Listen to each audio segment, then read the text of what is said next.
বলিউডের রীতিমতো ঝড় তুলেছে ইমরান হাশমি অভিনীত cinema Awarapan 2।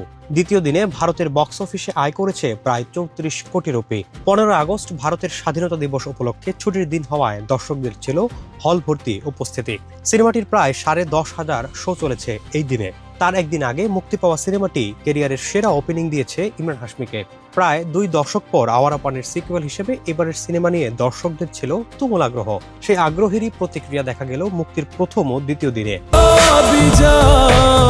Box office trekker সেকনিলকের তথ্য অনুযায়ী দ্বিতীয় দিনে ভারতের বাজারে আওয়ারাপান 2 আয় করেছে প্রায় 34 কোটি রুপি। ভারতে যার গ্রোস আয় দাঁড়িয়েছে প্রায় 67 কোটি রুপিতে। এর পাশাপাশি আন্তর্জাতিক বাজার থেকে সিনেমাটি সংগ্রহ করেছে 3.5 কোটি রুপি। ফলে সব মিলিয়ে দ্বিতীয় দিন শেষে নিতিন কক্কর পরিচালিত সিনেমাটির বিশ্বব্যাপী মোট গ্রোস আয় দাঁড়িয়েছে প্রায় 73 কোটি রুপিতে।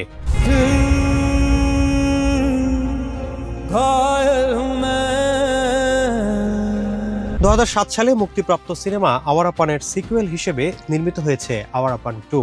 আবারও শিবম পণ্ডিত চরিত্রে পর্দায় ফিরেছেন ইমরান হাশমি।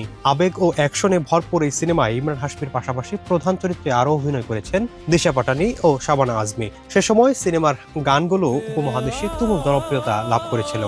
এখনো যা দর্শকদের মুখে মুখে শোনা যায়।